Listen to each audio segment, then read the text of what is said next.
आप सभी को मेरा नमस्कार। जय श्री लक्ष्मी नारायण भगवान की जय। जय एकादशी माता की। एक बार धर्मराज युधिष्ठिर ने ज्ञान के विस्तार के लिए श्री कृष्ण से कहा कि हे भगवान, भाद्रपद शुक्ल एकादशी का क्या नाम है? कृपा करके मुझे इसकी विधि तथा इसका महात्म्य बताइए। युधिष्ठिर के प्रश्न का उत्तर देते हुए भगवान श्री कृष्ण कहने लगे कि भाद्रपद शुक्ल एकादशी अति पावन, पुण्य फलदायी, स्वर्ग व मोक्ष देने वाली एकादशी है, जो समस्त पापों का नाश करती है। इस अति उत्तम वामन एकादशी का महात्म्य मैं तुमसे कहता हूँ, तुम ध्यानपूर्वक सुनो। इसे पद्म एकादशी, परिवर्तनीय एकादशी और जयंती एकादशी भी कहा जाता है। अगर कोई व्यक्ति इस एकादशी के दिन यज्ञ हवन करता है तो उसे वाजपेयी यज्ञ का फल मिलता है। पापियों का नाश करने के लिए इस व्रत से बढ़कर और कोई व्रत नहीं है। जो मनुष्य इस दिन मेरे वामन रूप की पूजा करता है, उसे तीनों लोग पूज्य होते हैं। इस व्रत को करने से मोक्ष की प्राप्ति होती है। जो कमल नयन भगवान का कमल से पूजन करते हैं, वे अवश्य भगवान के समीप जाते हैं। जिसने भाद्रपद शुक्ल एकादशी को व्रत और पूजन किया, उसने ब्रह्मा विष्णु सहित तीनों लोकों का पूजन किया। अतः हरिवासर अर्थात एकादशी का व्रत अवश्य करना चाहिए।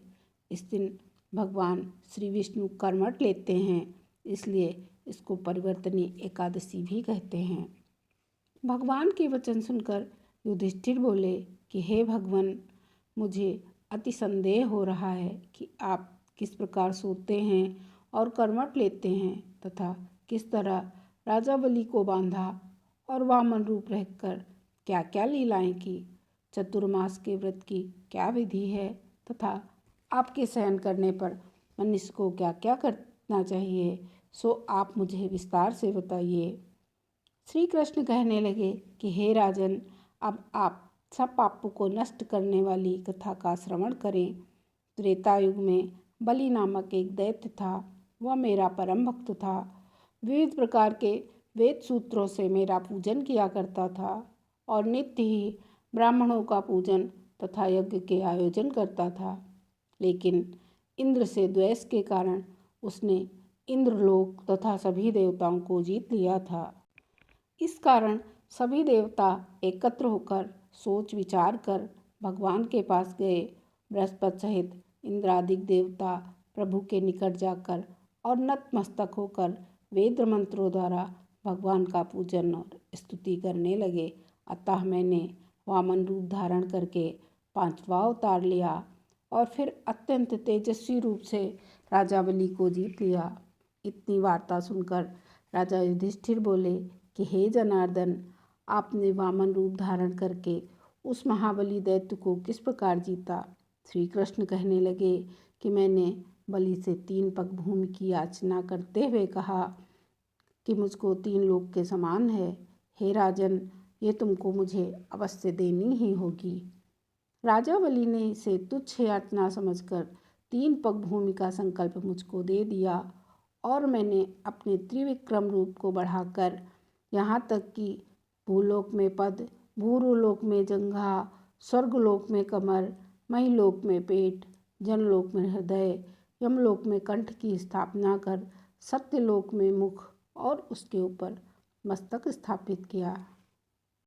सूर्य, चंद्रमा आदि सब ग्रह, गण, योग, नक्षत्र, इंद्र आदि देवता और शेष आदि सब नागगणों ने विविध प्रकार से वेद सूत्रों से प्रार्थना की।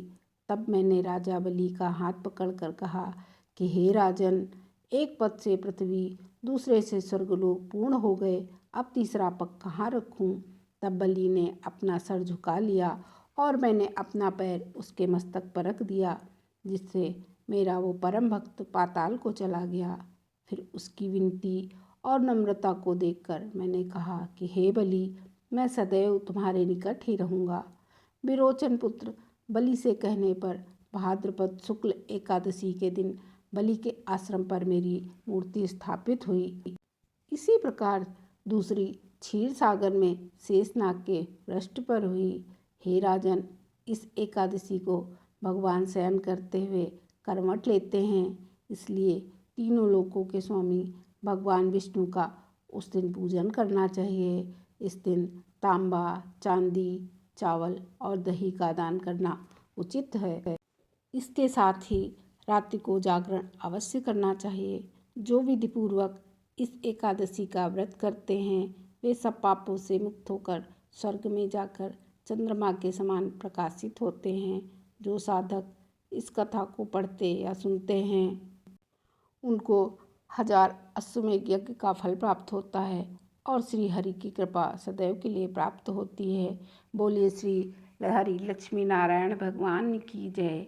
जय सच्चिदानंद भगवान, जय श्री आनंद कंद भगवान की जय। जय श्री राधे।